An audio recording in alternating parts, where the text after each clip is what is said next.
Today we're going to be continuing to take a look at a scenario where civilization starts over. We are now on episode number 14, I think. Episode 15 is going to be a big one. But now that I'm thinking about it, like, I have cooked up an incredible episode, or at least, I don't know, I might be glazing myself, but I'm very excited to record this episode. So excited that I haven't updated the province layer. I also haven't updated the cities layer. So I actually haven't updated this in 2 episodes. But whatever. I mean, it's only impacting me, really. So I'll get to it at some point, or I might just give up. But it's not going to, hugely affect the story. But yeah, I'm very excited for this. Episode 15 will be premiered. I was thinking about premiering this, but 2 premiered episodes in a row, and also episode 15. I actually don't know when I'm going to do it. Because obviously it's a Sunday now, which means the only day people are going to be free is like a Friday, a Saturday, or a Sunday, most likely. And I'm not going to wait a week. I'm not going to make you guys wait a week to see it. So I'll probably just do it on like a Tuesday or something, just randomly. And if people turn up, they turn up. And if people don't turn up, then they don't turn up, But anyway, getting into this video, you always got to start off with some of the smaller events. Like over here, as we see that this Persian country has actually gone on some pretty big conquests. Like so, pushing their border to look something like that. As we see over in this region, the brand new ethnicity is going to be appearing, and if you couldn't guess what it is, I guess you could say it's kind of like Persian up here, which will be this like purplish ethnicity. Now, I'm tempted on how big I want to make this, because I don't want to make it super big, but like I also feel like it's weird if I give this kind of like Mesopotamian ethnicity any more land. But maybe something like that works. But we actually see that the people in the very north of the country are like slightly different. These people are more like Caspian Persians, like their culture and everything is slightly different. Now I know it's ethnicity, but yeah, these people up here are different in multiple ways. So they are highlighted as like kind of a darker purple, although it's still obviously the same ethnicity. But there we go, I guess there's 2 new ethnicities, or 1 big one and then 2 sub ones. But anyway, Persia over here is expanding nicely. I can now call it Persia pretty successfully. We also see up over here that Armenia has crossed the Caspian Mountains and has pushed their state to go ahead and look something a bit like this. Now looking, pretty big over here. Meanwhile, over in Iberia, we're going to be looking at some more wars. We see down here that the Kurdish country is back on some expansion, as they have gone ahead and pushed into this maroon country up here, completely wiping them out and fully annexing them. We also see that the Kurdish country has gone on a conquest of this country, and they have gone ahead and eventually subdued them, and they have gone ahead and surrendered. However, they won't be taking the whole country, they'll only really be taking the south of the country. And this is mainly because they don't really want too many, like, Portuguese areas. They mainly want the more, I guess, Moroccan areas. Technically, these people are, like, the exact same people as the people in Morocco, whereas these people are treated as not like less, but they're like different. These people are Iberian peoples, although the Iberian ethnicity is technically this, but I guess you call this like Spanish. Like, these people are treated, hey, your homeland is Iberia, whereas these guys, your homeland is Morocco, if that makes any sense. But yeah, they will only be taking the south, which let me go ahead and draw that in quickly. There we go, something a bit like that. As the Kurdish country is slowly expanding its sphere of influence, becoming one of the strongest on the peninsula, we also see that Valencia is continuing to go ahead and invade some countries, and they have gone ahead and wiped out this country. Well, over here, we see that this, I guess, maybe Madrid country? I don't know, I mean, it's got a big city in the center of Iberia. Madrid's in the center of Iberia? I don't know, I'm just going to assume this is the Madrid country. But anyway, it's going to go ahead and launch an invasion into this purple country up here, wiping it out. But it's actually going to then get into a conflict with this blue country over here, also beating it. As we see that this Madrid country is slowly becoming a rising power. And this suddenly does worry Valencia, who has, up until this point, been absolutely unchallenged. I mean, maybe Catalonia, but like these two haven't really fought a war. Speaking of Catalonia, we actually see that Catalonia and France have launched a joint invasion into the Pyrenees country. And we unfortunately see on this very sad day that the Pyrenees country will unfortunately be eliminated. And we actually see in this peace treaty that France will be fully annexing this country, which is pretty to the dismay of Catalonia, who hope they get land out of it, but Catalonia low-key did nothing, so that's kind of their fault. However, eventually we see that France will actually go ahead and agree to give over this city over here, which is south of the Pyrenees. Now, this technically doesn't align with the province border, but I don't care. It just looked really ugly. And that's the only solution, so there we go. We also see over here with Provence/France that they have actually gone ahead and acquired a personal union with Aquitaine over here. As France and Aquitaine have a very rich history of royal marriages, and it's just now that they have finally entered a personal union. Up over in England, we see that the London country has gone ahead and wiped out this country over here, now taking it for themselves so they can have a proper coastline. While Cornwall over here has wiped out this little, I don't even know what colour that was, I deleted it so quickly. The York country over here has also gone ahead and wiped out this country. Like so. Now, there aren't cities up here, so that's why the York country looks really weird. But anyway, moving on to... should we do the main event yet? I'm thinking. Nah, I think I'll do that towards the end, because I think if I do it now, then I'm going to run out of time for everything else. But anyway, let's go ahead and move on to, I guess, kind of the second most important event of this video. And that is the Berber Empire is going on yet another set of conquests. We see the Berbers have launched a successful raid over into Valencia, Morocco, and they have done incredibly well, crushing the army of Valencia in multiple locations, and we quickly see that almost all of Valencia, Morocco is subdued. Valencia asks for help from some of its Iberian neighbours and also the Italian states, but Valencia's low-key been kind of like an op to literally every one of its neighbours, so they're like, no. And without any help, we see that Valencia, who is across the Mediterranean, has no real chance of supplying this land. And eventually, we see that all of Valencia, Morocco will come under the Berber control, and the Berbers will just go ahead and take all of it.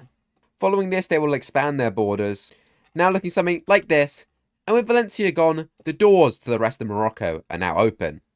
But before that, we gotta look at the ethnicity layer, as the Berbers have gone ahead and done some more massacring over here. You could say that they kind of view the Sahara Desert as kind of their land, because they're not, killing the people on the coast, although they kind of have done in some locations. But they're just kind of massacring where they see fit. So yeah, the Berbers have pushed their ethnicity like so. While over here, the Berbers have also launched a very successful campaign, pushing their borders all the way to something like this. And we have to go over to the ethnic layer. As we can kind of see, I've kind of updated this. There's kind of like the Saharan ethnicity, this Nile one, and then there's more like Northern Egypt, Alexandrian one. While over here, the Italian ethnicity has expanded, although by this point, this is a sub-ethnicity. Carthage is also a sub-ethnicity of the Italians. I mean, the whole Italian ethnicity layer is kind of messed up. I'm low-key tempted of just reversing everything that's a sub-ethnicity except Croatia, Tunisia, Libya, and Greece, but I don't know. Let me guys know in the comments if you guys want me to basically just get rid of the sub-ethnicities in the Italian peninsula, because it's kind of confusing now. It was great when it was all that there was there, but now there's so many, it just feels kind of unnecessary to have that. It's more probably like a culture instead, but I'm not going to make a culture map. However, the main point is that actually over here, we actually see that the Libyan people are actually quite similar to the Berbers. As over in the east, we see that these like Eastern Libyan people are actually a sub-ethnicity of the Berbers, which have now expanded their ethnicity to like something like that.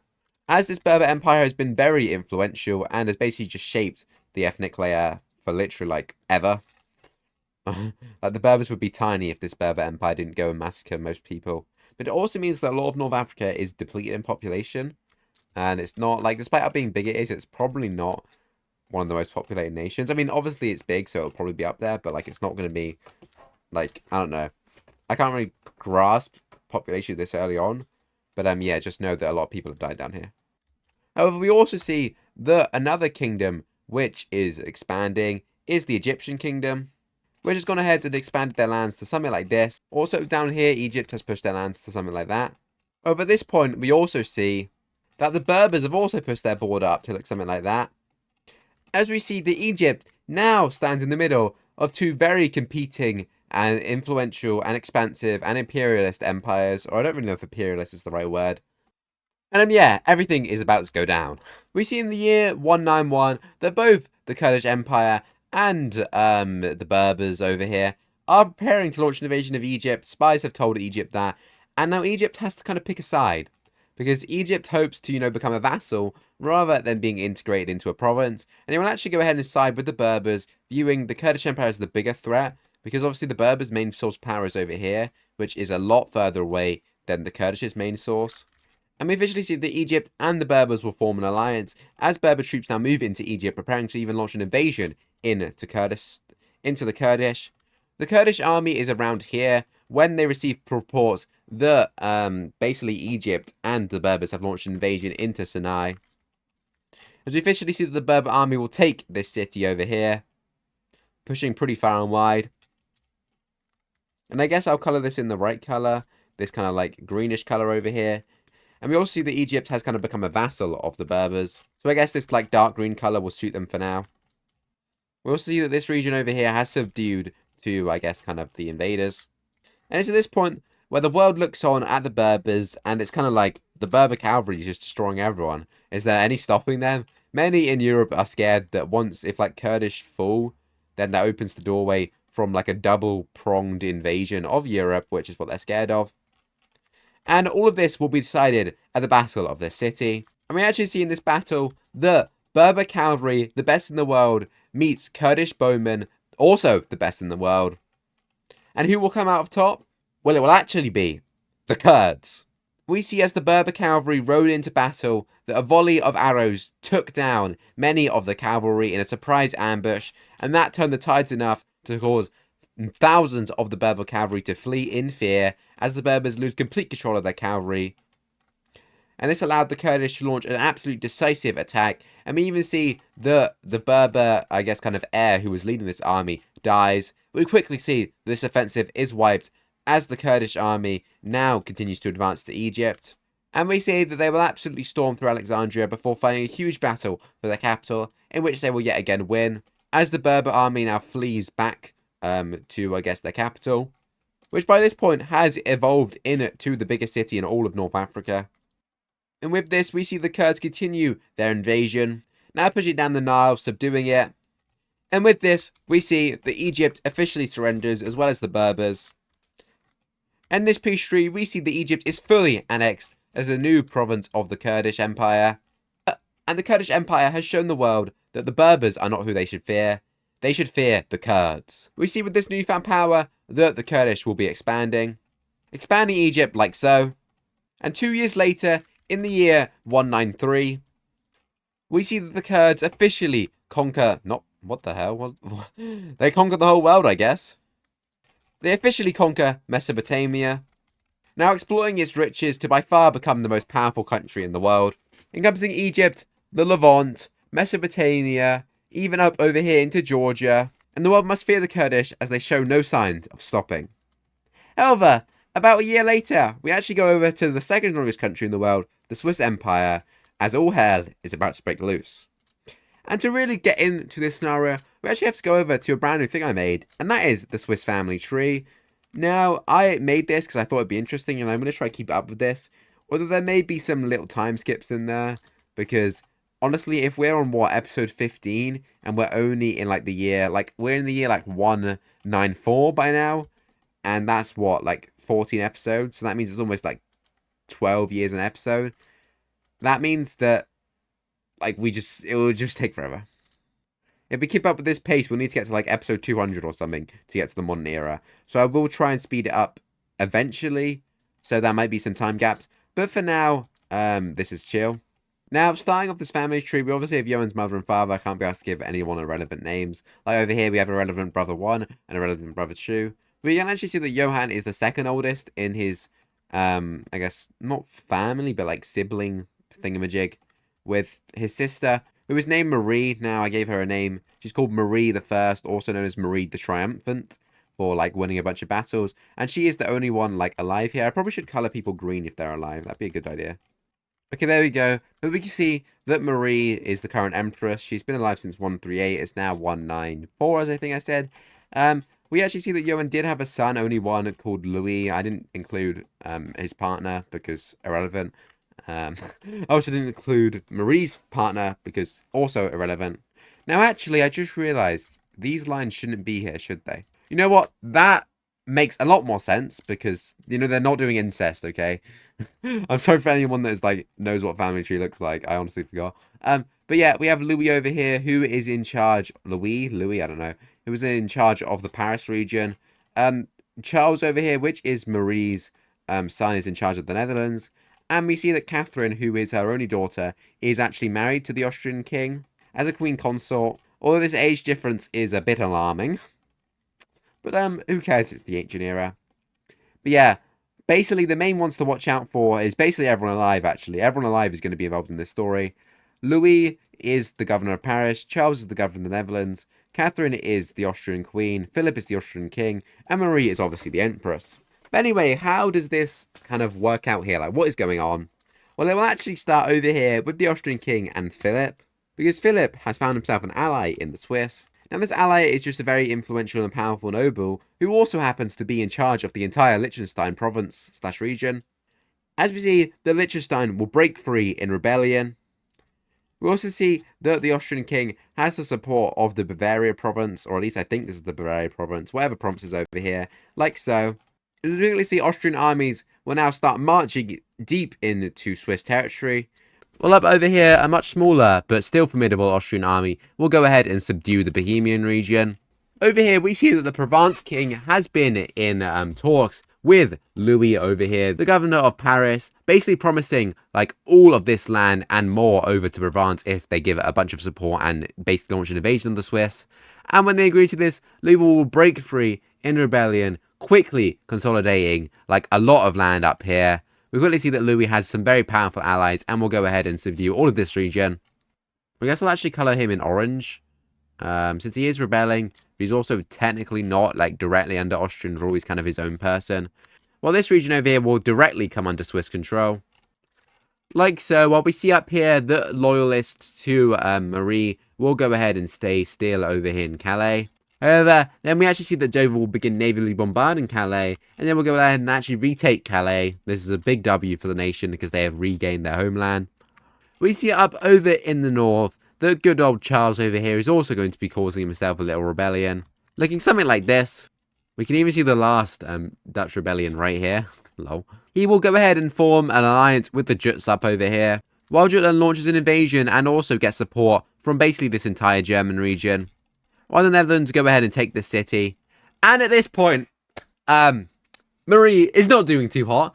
The Swiss Empire is an absolute shambles. You know what, I've just decided randomly that since I premiered the first Swiss Crisis, I'm actually going to be premiering this episode. So, hello stream chat. I've only just realised I'm premiering this episode right now while recording this, so that's cool. But anyway, getting back onto the video. We see that Marie has a choice to choose on who she attacks, and she will actually be going to the Netherlands first. As Marie decisively defeats her son at the Battle of this city, actually killing him, and we quickly see that she will manage to subdue this region. And we quickly see that this region will go ahead and side with the Jutes, not wanting to be under Swiss rule. Well, over here, the rest of the Netherlands will actually choose to join up with Louis over here. He will actually defeat a smaller force of loyalists, like so. We also see that Provence will launch an invasion into the Swiss, aiming to get near their capital. Well, we actually see that the Alps that are normally kind of rebellious are actually just kind of like vibing. You know, they're just kind of doing their own thing. They actually quite liked the Empress because she gave them like a lot of autonomy and treated them well, and they're actually not really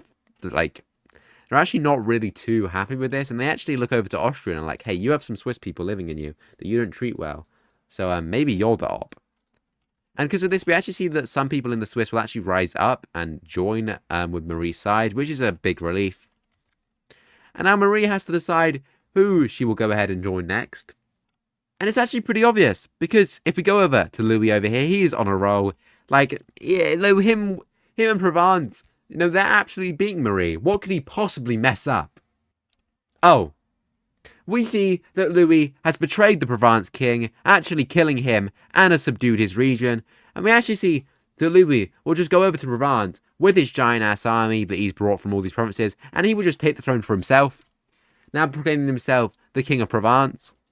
And now he will try and go ahead and claim this region, but we actually see that a lot of this region actually just chooses to join sides with Marie, seeing that Louis, who is their governor, has betrayed them. Even Paris, which is a huge blow for the empire, or at least Louis's new French empire, whatever you want to call it, because Paris has actually become the second biggest city in the empire, now becoming like a super big city, kind of becoming their like second capital per se. As it's probably like the seat of some important stuff. Maybe it could be the seat of the royal family. But then at the same time, like, they could have just killed Marie. So I don't really know why. But, you know, whatever. But anyway, we see that this is an absolute disaster. As Marie will walk in. And she will actually just take a lot of these cities just peacefully. as she'll make promises to make their living conditions better and, appease and get rid of their greedy rulers. However, we see over here that Brittany is not having none of this. They have, not long been subdued, only 40 years, and they will push back very harshly, managing to retake this city. We see down here that Marie will win yet another battle for Burgundy, and she will also pummel through here. And eventually we see that Louis will just be like, you know what, I'm done with this war. He'll be like, I'm now the king of Provence, one of the wealthiest nations in the world. I've got a bunch of people I can just use to make me money. I'm done. Now Marie will look at this and be like, what the hell? Honestly, this is kind of worse than you rebelling against me because you're now betraying the Swiss.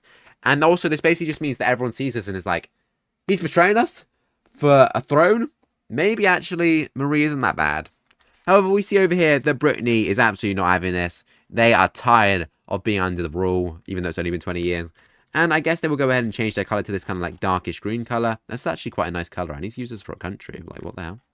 I actually really like this colour. But we actually see that Brittany will go ahead and go on many conquests, actually taking back a lot of land there, under a very brilliant general. However, over here, we actually see that the Austrian king will decisively defeat the Jutes, now actually subduing a lot of their land up here. And we actually see that a smaller Swiss army will also defeat the Jutes up here, reconquering this land. And eventually, we see the Austrian king himself will actually set foot into Jutland territory, now actually pushing up. However, eventually I realise, hold on a minute, I'm low-key in the wrong land, what am I doing? We will actually go ahead and sign a treaty with the Jutes. As we see, Jutland will actually have to give up all of this land, which is a pretty big blow to the country, as they have lost, a lot of their southern land. We then see that the Austrian king will go on to decisively crush the Swiss army up here, killing the general that was leading this. And with this, we see that the Netherlands once again comes under control of not Marie. As now Austria is the huge threat, absolutely sweeping the north of the empire. We see that Dover over here will go ahead and push their frontier. However, eventually they realise that they can't hold this, and they go ahead and remain over in Dover. Well, over here we see that Marie will go on. Meanwhile, over here we see that Marie will go on her most impressive campaign yet, subduing not 1, not 2, not 3, not even 4, but 5 major cities, all in the span of around a year. In the year 197, or eventually around September of that year, she will go ahead and finally wipe out Brittany. However, by this point, the Austrian army is advancing as they have gone ahead, and they now go ahead and reach core kind of Austrian lands over here. And we see that Marie has to rush back to defend the imperial capital. Up over here, a smaller Austrian force will go ahead and subdue the loyalty of this region. And at this point, she's kind of flipped. She's in Louis' land now, which is kind of funny. The Marie will do the impossible basically and march her army all the way over here to fight a huge battle with Austria, in which her exhausted, demoralized and weakened army will unfortunately lose, and in the battle Marie herself is caught. And with this, the final hope of the empire is gone, as the rest of the region submits. And eventually, the governor of the Alps swears loyalty over to the Austrians.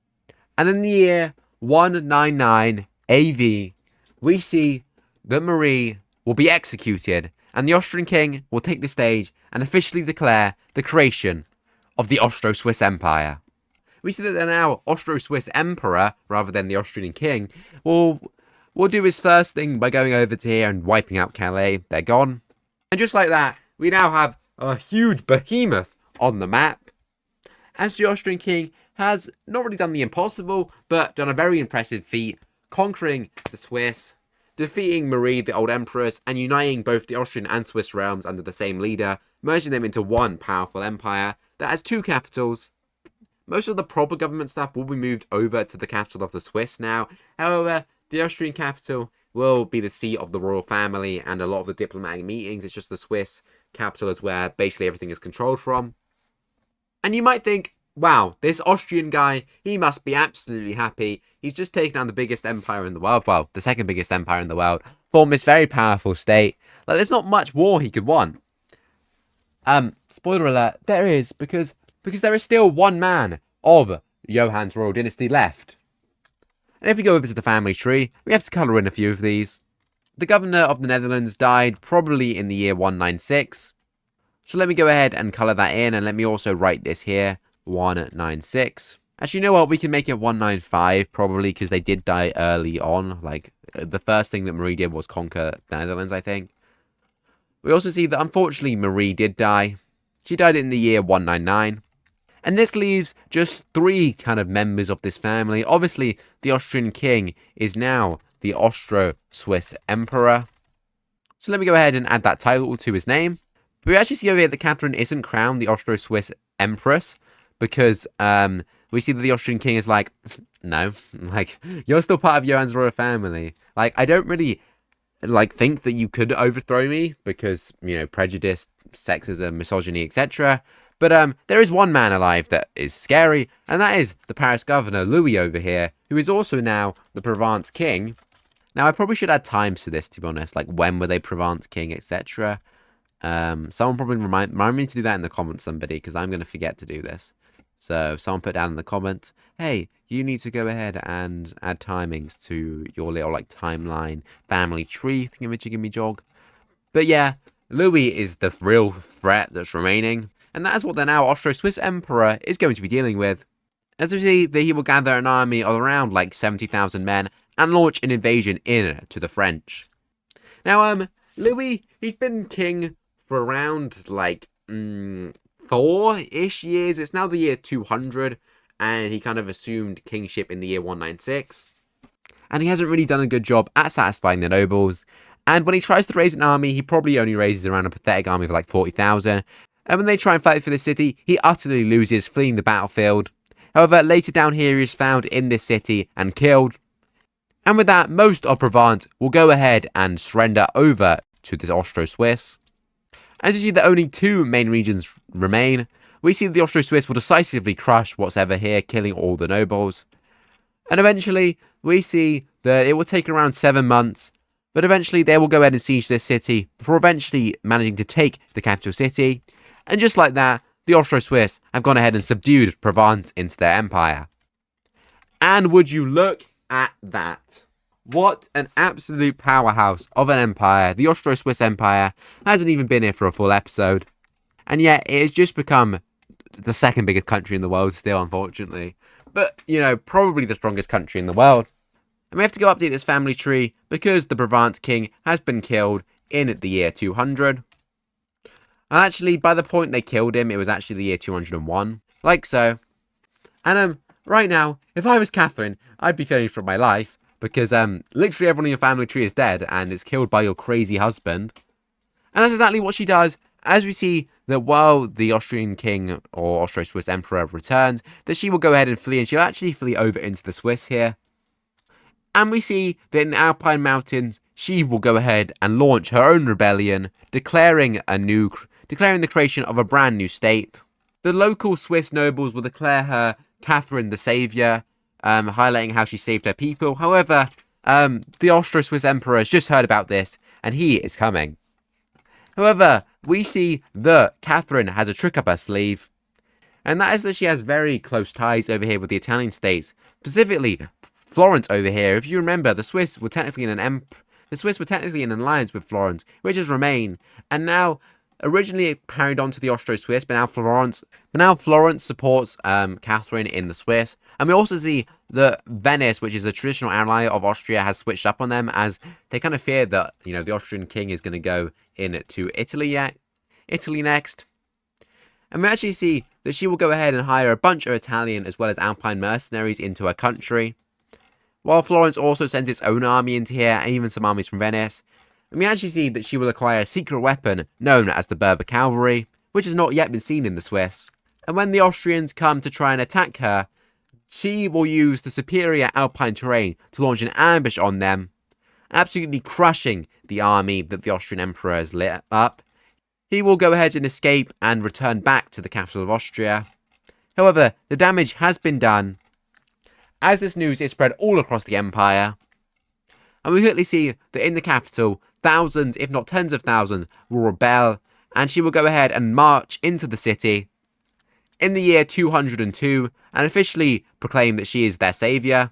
And this news will be spread across the empire, as city after city will rise up in support of the new empress, especially down here in the French region, where we see all of France will go ahead and rebel, actually united under Catherine, as they believe that Catherine will successfully go ahead and give them the rights and everything they need. They hope they can form their new state, but to be honest, the Austro-Swiss emperor kind of killed all of the High Provence nobility and replaced them with Swiss/Austrian one.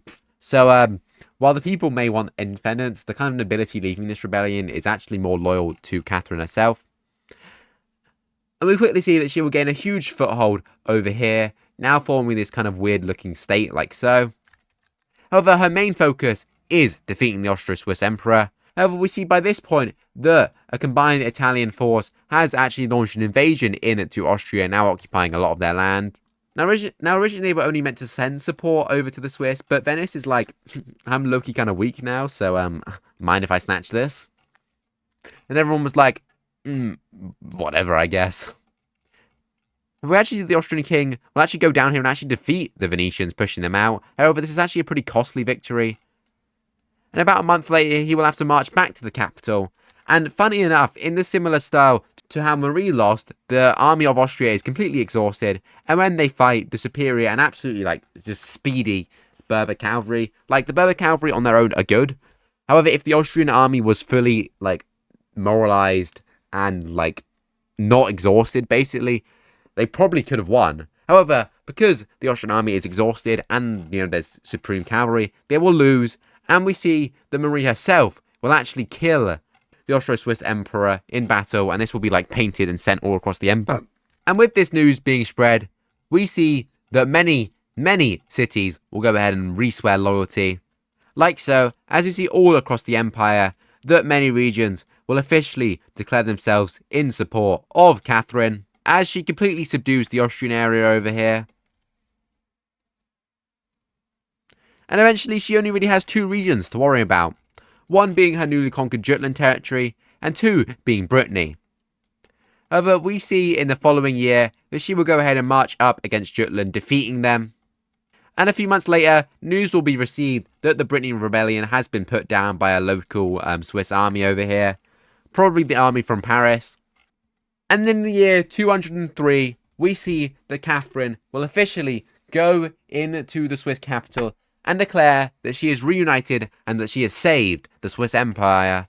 And similarly to Johann, who is technically our uncle, she will proclaim herself Catherine the Saviour. As, I mean, it's valid, she has saved the empire from collapse. And if we look at this family tree, we can see that she's the only one that's left. He died in the year 202, and just like that, in the span of 9 years, this region of the map has changed a lot. But the outcome of it is that the Swiss are now back and they're now stronger than ever. Catherine will spend the next decade of her reign cutting down basically anyone that challenges her. She is ruthless. Despite being called the Saviour, she's kind of a bit ruthless. And she will be like, no way is anyone rebelling. And basically anytime someone tries to rebel, she'll just be like, you're all killed. Oh, you spoke to this person once, you're dead by association. Oh, you looked at that person, you're dead. She'll basically kind of be known as like a madman as well. But, you know, because she writes the history books, because, you know, the nobles write the history books and they're fond of her, she'll be known as Catherine the Saviour, rather than Catherine the Insane, which is what some people call her. But yeah, just like that, the Swiss are back, and they're now stronger than ever. I'm also going to go ahead and expand the Berber Empire's land now, because it was kind of annoying me how thin it was. But yeah, that is the second Swiss crisis, and do we have time to do anything else in this video? You know what? We'll have time to see some exploration, however, we won't see any new countries forming. We actually see this is a pretty big suggestion that people have had, but a lot of Eastern Europe has been kind of explored over here. However, chances of it really having countries there is very little, if I'm being honest, I'm sorry. However, I can go ahead and paint some new ethnicities. We see up over here the creation of the final Balkan ethnicity, known as the Romanian ethnicity. Well, finally, in this region, also known as Transylvania, we actually see the creation of this kind of Transylvanian ethnicity, which will look something like that. While over here, the Slovak ethnicity will go ahead and expand to encompass some of Transylvania. Well, not really Transylvania, but the, like, Carpathian Mountains. But yeah, the Central European ethnicity is now finished, as well as the Balkan one. And I guess we can go ahead and look at the creation of a Polish ethnicity, because I'm sure some people have been wanting that. And we see that the Polish ethnicity will look something like this. A very big ethnicity, probably one of the biggest ones. You also see that this island over here is populated by Polish people. I wonder if Polish might actually be the biggest ethnicity on the map, just because it's one thing. I honestly think it is. Oh, obviously other than the Berbers, but I think it is, to be honest. No, Poland looks so big, but it's literally, like, barely bigger than the Kurdish ethnicity, which is just crazy to think about. But we do actually see that this kind of region in the Far East is still like a Polish ethnicity. However, they're like kind of like a lesser Polish ethnicity. If someone can think of a good name for this ethnicity, do let me know. But it's kind of like different to the main Polish ethnicity. However, I guess they're still part of the Polish sub-ethnicity. Now, I can't think of any good borders for this place. Okay, whatever. Now, there would be ethnicities over here, but I can't be asked to draw them in yet. So you're going to have to wait for that. And before we look at the power rankings, we're going to be looking at one final event, and that's that Serbia will be expanding. However, then they will get in a conflict with these Hungarian peoples, which do kind of live in this new land that they've conquered. However, we actually see that Serbia will crush the Hungarian Imperial Army at this kind of location in between all three of these countries. And as a reward, Serbia will annex this one country down in the south. They don't go any further because they don't really see a need to. Like, what is there really to gain out of Hungary? But anyway, Serbia is kind of, trying to recover from their loss to Albania. And they're doing that by expanding into not free land, because obviously people live there. By now, all this land is populated. It's just with, like, local tribes. Or, also known as, I can't be asked to draw them, and they're not a significant part of the story just yet. They will eventually be, obviously. Everyone will be important to the story, but not yet. Stay with fire, boom, boom, boom, boom, boom. But anyway, looking at these power rankings, now, I did just say that the Swiss have been proclaimed as, like, much stronger. However, just because we're looking at this, like, probably, like, the Swiss reunification savior thing happened in, like, the year 203. We're probably in, like, 205 by now. Which means over here, the Kurdish Empire is still the #1 country. However, by the end of next episode, unless something happens to the Swiss, this will, go over to the Swiss. And also, this weird color chart has been here this whole time if you haven't seen it. But I kind of want to move it over somewhere. I'm going to move it. There's not really anywhere to move there. Like, it's just kind of annoying. I look, I might get rid of this. I literally never use this, by the way. I just found this randomly. You know what? Actually, I can just snack it like this, can't I? There we go. It doesn't fit. There we go. I fixed that. I did just spend an unbelievably long amount of time doing that. So, I don't know why I did that, but whatever. But anyway, that's out of the way now, and we can go ahead and look at official power rankings. So #1 is the Kurdish, #2 is the Swiss, and now there's no line here, because the Berbers have gone ahead and risen to 3rd. Now, they did lose, and if they went ahead and won Egypt, then honestly, they may have even risen to the strongest country in the world. Like, that's how important that battle was. Like, the Berbers, obviously, they're still dominant. Like, the Kurdish really pulled out on top by grabbing Egypt, because it's quite important. Obviously, like in real life, Egypt has a lot of people living in it, in this world. Hence why their capital city is one of the large cities, which is rarely ever seen in the world. #4 is #4 is Florence. #5 is Albania. They have absolutely risen the ranks, becoming a very, strong country through military might. #6 is Sicily. #7 is Venice. #8 is Valencia. Now, Valencia honestly could be top 5 if they didn't lose a humiliating war here and kind of, screw over themselves. #9 is actually going to go over to Bulgaria, who has absolutely also risen through the rankings. And rounding up top 10 will actually be Armenia over here, who has also become very strong. #11 will probably go over to Croatia. #12 will actually go over to Izmir. #13 Sparta. #14 Serbia. And #15 would be Anatolia. Now, may have missed some Iberian countries over here, but don't care. Jutland fallen off. This country potentially don't care. So yeah, those are the power rankings. Main ones you need to look out for is obviously the 3 most powerful empires here. And anything else, Albania's rise to power as well as Bulgaria. But yeah, I hope you enjoyed this video, and hello to everyone in the Premiere chat. And yeah, if you have any thoughts on this video, let me know. Obviously, I know some people won't be happy, but if you did enjoy this and have any improvements for the future, if I do something like this, then do let me know in the comments, although try and make them sound nice, please. But yeah, I hope you enjoyed, and I'll see you in the next one.